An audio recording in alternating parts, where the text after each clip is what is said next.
Ya, terima kasih ya Mbak Gina untuk membersamai saya malam hari ini. Izinkan saya memperkenalkan diri. Kenalkan ke teman-teman semua, nama saya Belangi Tostu Gundala. Saya merupakan mahasiswi pasca sarjana S2 di Institut Pertanian Bogor dengan jurusan Ilmu dan Teknologi Benih. Saat ini saya menempuh pendidikan di tahun kedua, memasuki semester 4 dan sedang melakukan penelitian di ilmu dan teknologi benih. Semoga malam ini saya bisa sharing dan memberikan manfaat, terutama untuk teman-teman ataupun adik-adik yang nantinya ada niat untuk melanjutkan sekolah tinggi lagi. Seperti itu, Pak. Siap, salam kenal nih ya Kak. Aku bisa manggilnya berarti enaknya apa nih? Belangi. Kak Anggi boleh atau Bella juga boleh. Oke, Kak Bella ya. Kak Iya, sebelum lanjut, aku mau informasi semua. Silakan kamu follow Instagram @intipkuliah karena akan ada informasi jurusan setiap harinya. Dan jangan lupa ya. subscribe YouTube kita karena di sana ada ratusan video dari berbagai mahasiswa di Indonesia tentunya.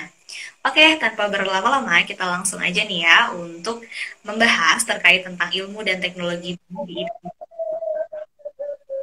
Jadi kan kakaknya udah sempat jelasin juga kalau kakaknya lagi ada dua gitu nih. Nah, secara garis besar di benih IPB University itu seperti apa sih Kak? Boleh dijelaskan? Silakan Kak.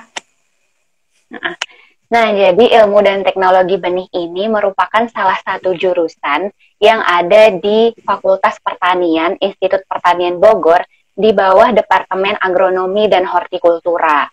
Jadi salah satu jurusan yang merupakan jurusan yang menjurus di bawah Departemen Agronomi dan Hortikultura. Ilmu dan teknologi benih ini membahas ataupun merupakan sebuah ilmu terapan yang berhubungan dengan segala jenis benih, di mana benih itu merupakan salah satu sumber untuk kita menanam dalam pertanian. Dalam teknik budidaya, benih merupakan salah satu sarana sebagai bahan tanam, sebagai bahan pangan yang kita butuhkan untuk keberlanjutan pertanian. Sehingga dalam ilmu dan teknologi benih tidak hanya dibahas mengenai ilmu benih tersebut, di mana ada metabolisme benih mulai dari struktur benih, anabolismenya, katabolismenya, bagaimana benih berespirasi, apa saja macam-macam benih, tidak hanya benih pangan, ada benih hortikultura, benih kehutanan, segala macam jenis benih, dan bagaimana teknologinya. Teknologi di sini adalah pemanfaatan benih, mulai dari produksi benih, di mana produksi benih itu bagaimana cara sertifikasi benih dari pemerintah, bagaimana cara mendapatkan benih yang legal ataupun benih non ilegal hingga bisa beredar di masyarakat. Seperti itu, Kak. Oke, berarti itu ya udah jelas banget tadi dijelasin sama Kak gitu ya kalau jurusan ilmu dan teknologi benih ini tentunya mempelajari tentang ilmu terapan yang memang berhubungan dengan benih dan juga jenis-jenis teknologinya gitu. Jadi gimana nih pengaplikasian dan sebagainya juga. Oke, nah Kak, sekarang di S2 ya. Dulu S1-nya ngambil jurusan apa nih Kak? Nah, dulu saya S1-nya itu di Universitas Syahkuala Banda Aceh, ambil jurusan agroteknologi. Jadi agroteknologi itu budidaya pertanian. Nah, itu kan masih umum ya, agronomi, bagaimana cara mengusahakan segala macam jenis kegiatan pertanian ya untuk skala pemanfaatan, skala usaha, sehingga saya ambil konsentrasi di ilmu dan teknologi benih gitu. Oke, nah itu berarti udah dijelasin juga dulu S1-nya apa, sampai mungkin ini juga linek Mm-mm. bedanya dengan S1 juga dan lebih dulu lagi. Nah, apa sih Kak alasannya gitu ya, yang mungkin tadi sebenarnya udah sedikit dijelasin gitu ya, tapi apa gitu Mm-mm. ya, lebih jelasnya lagi, kenapa sampai kakaknya itu memilih Mm-mm. ilmu dan teknologi benih di IPB ini? Silahkan Kak. Nah, untuk sharing-sharingnya, untuk ilmu dan teknologi benih sendiri, teman-teman sebenarnya untuk yang jurusan pertanian ya, di Indonesia itu peluang ilmu dan teknologi benih itu sangat besar. Mengapa?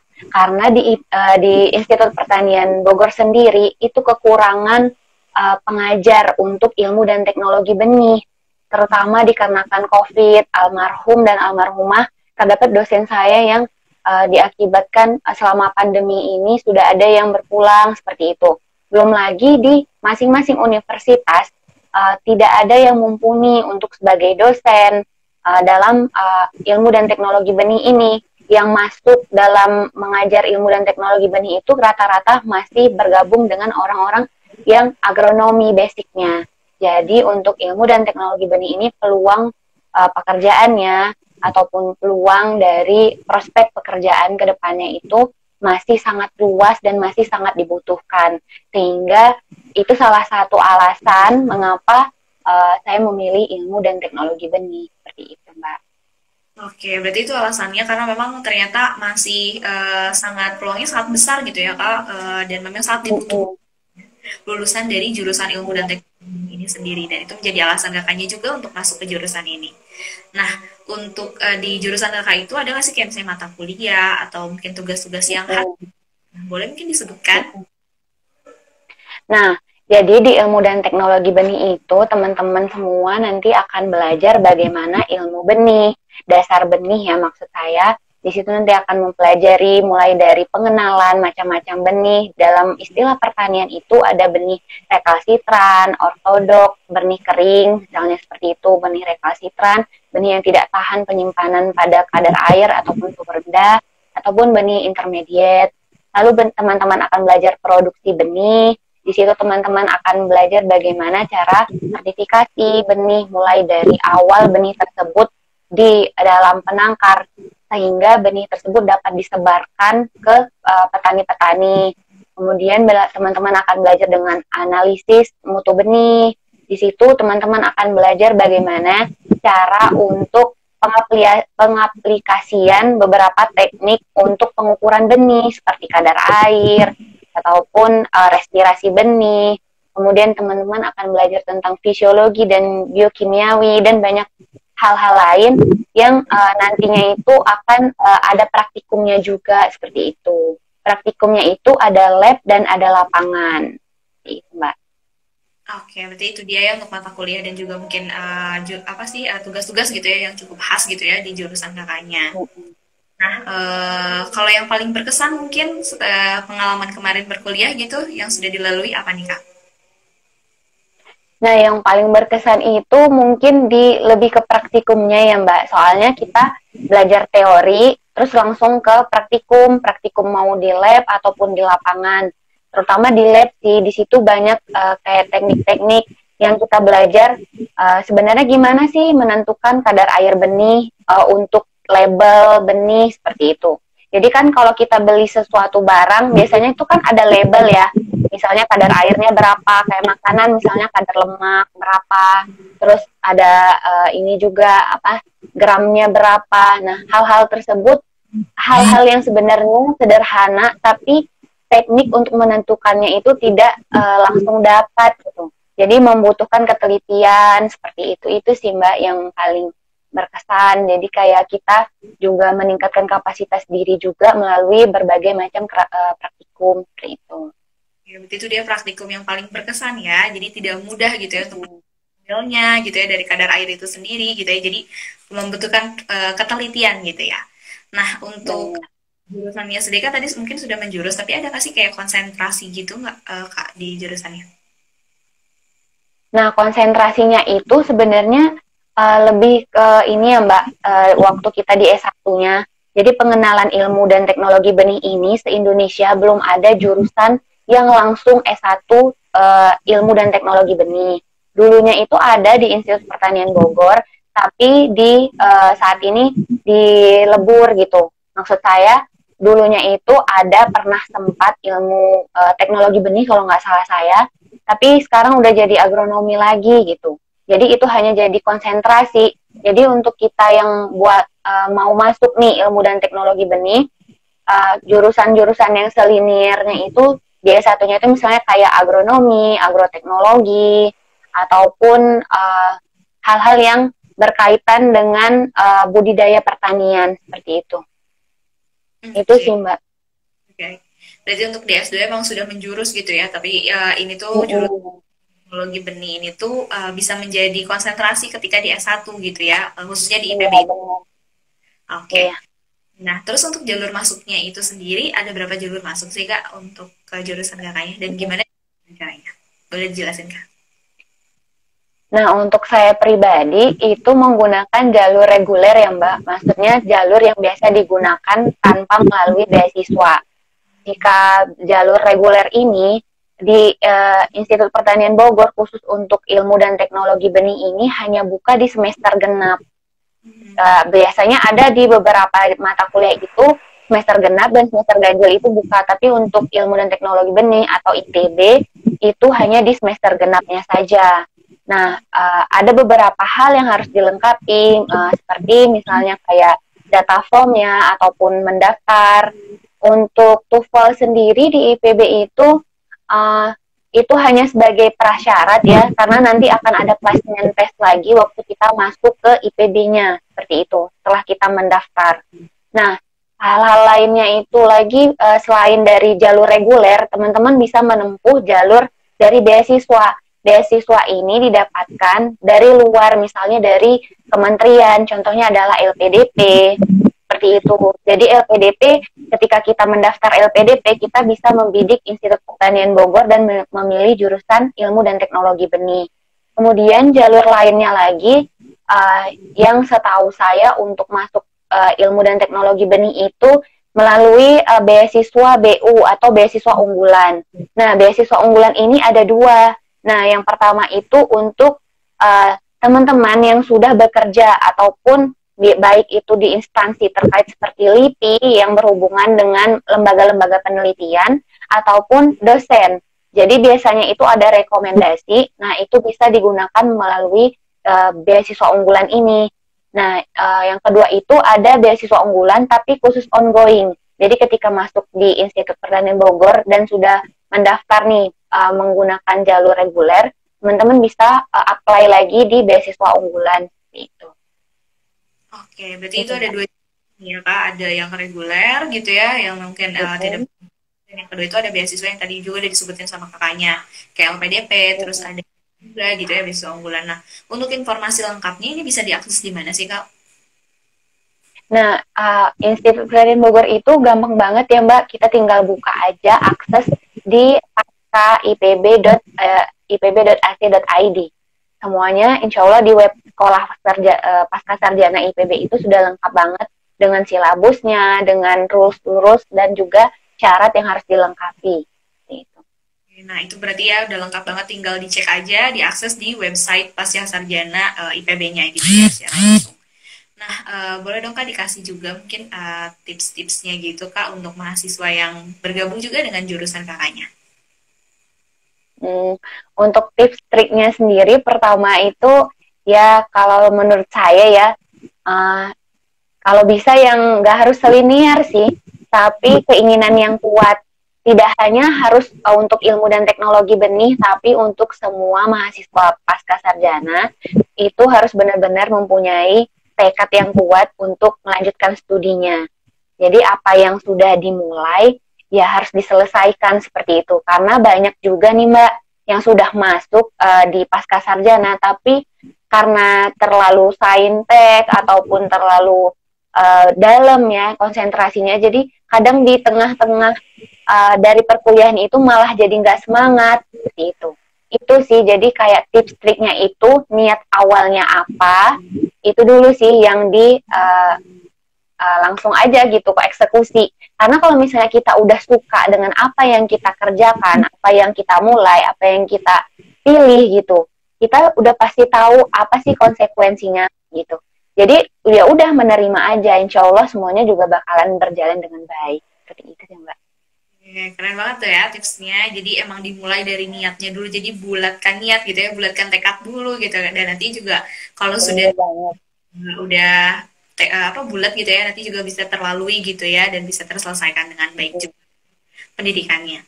Oke, nah terus untuk prospek kerjanya sendiri dan juga mungkin alumni nih ya kak dari jurusan kakak itu banyaknya kerja. Nah, untuk ilmu dan teknologi benih ini sangat menarik banget sih Kak. Soalnya itu, ini kan merupakan cuman satu ya di Indonesia, cuman ada di IPB doang nih, Institut dan Pertanian Bogor ini kalau ilmu dan teknologi ini. Jadi prospek kerjanya itu banyak. Pertama itu kalau teman-teman melalui jalur CPNS gitu kan, sudah pasti bisa ditempatkan di balai-balai ataupun badan penelitian tanaman, baik itu pangan, hortikultura, ataupun dinas-dinas pertanian terkait, itu untuk yang jalur PNS gitu.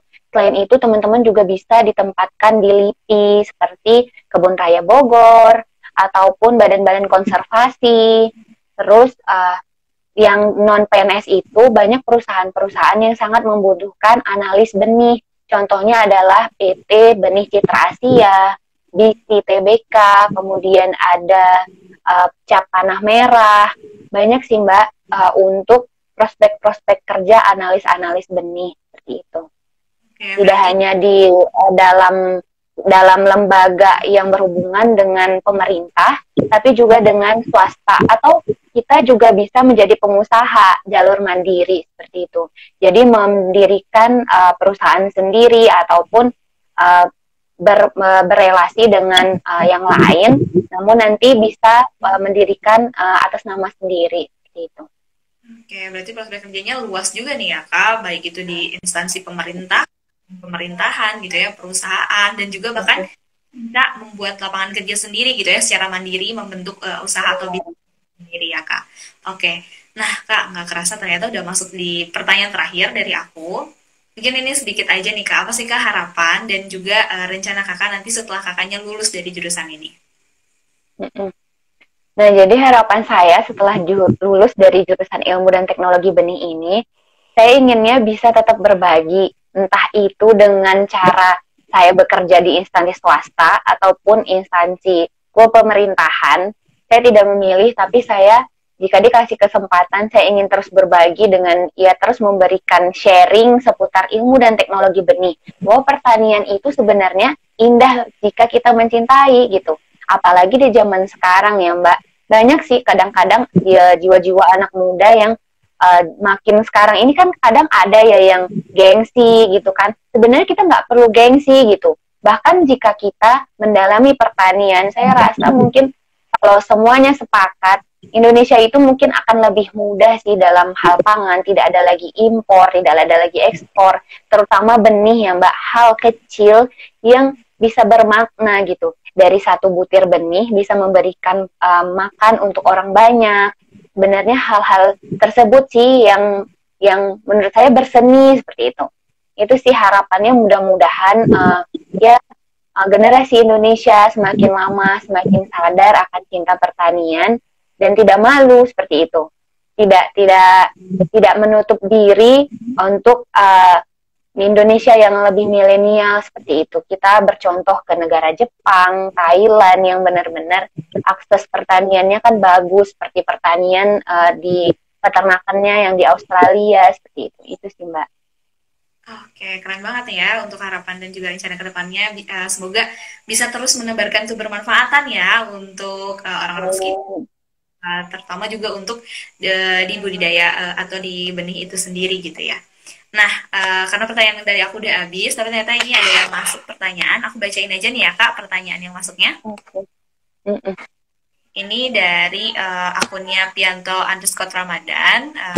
Perkenalkan, saya Pianto dari Polbangtan, Prodi Teknologi Benih. Yang ingin saya tanyakan yaitu kalau D4 ke S2 itu ada penyetaraan jenjang. Nah, itu kita itu kira-kira berapa lama ya Mbak? Boleh dijawab? Di Unpad tadi ya Mbak ya? Gimana Mbak? Di Unpad ya tadi ya? Dia dari Polbangtan Yoma, Prodi Teknologi Benih. D4 ke S2 itu ada pendidikan. Itu kira-kira berapa lama ya Mbak? Sebenarnya kalau untuk ilmu dan teknologi benih dari Institut Pertanian Bogor ini ya, kalau saya tidak salah ingat mengenai syarat pendaftaran itu dari D4 itu tetap bisa sih Mbak kayaknya daftar kalau misalnya di institut dan di IPB ini. Jadi kayak nggak ada penyetaraan, yang penting selinier gitu. Maksudnya kalaupun ada, kalau nggak selinier, misalnya selinier itu gini, dia masih berhubungan dengan agronomi dan hortikultura. Tapi kalau misalnya dulunya itu misalnya jurusan pendidikan biologi misalnya gitu, tapi tiba-tiba S2-nya pengen dari pendidikan terus ke ilmu dan teknologi benih, itu kan tidak selinier ya, bisa dibilang agak cross. Nah, itu nanti di IPB itu biasanya masuk ke masa percobaan. Jadi percobaan 1 semester, kalau seandainya nanti IP-nya di bawah 3, maka akan diberi surat peringatan ataupun surat pengunduran diri gitu. Jadi nanti di semester awal itu merupakan semuanya ya bagi pasca sarjana IPB itu merupakan masa percobaan untuk yang tidak linier jurusannya. Tapi yang untuk linier harus tetap di atas 3 IP-nya. Hanya itu saja sih penyetaraannya gitu, Mbak. Oke, berarti semoga terjawab. Jadi kalau di IPB itu sendiri tidak ada penyetaraan kalau memang selinear gitu ya Kak. Tapi kalau misalnya memang tidak selinear gitu ya, mau itu dari S1 atau 4 gitu ya, itu memang ada percobaan dulu 1 semester gitu ya, yang tadi mungkin udah disebutin juga. Oke Kak, sebenarnya itu aja nih pertanyaannya. Terima kasih banyak untuk sesi sharing kita pada malam hari ini. Seru sekali gitu ya bersama dengan Kak Bella membahas tentang ilmu dan teknologi benih di IPB. Nah, terima kasih. Semoga kakaknya selalu sehat selalu juga dan sukses terus ya Kak. Terima kasih banyak Mbak Gina. Sama-sama ya Kak.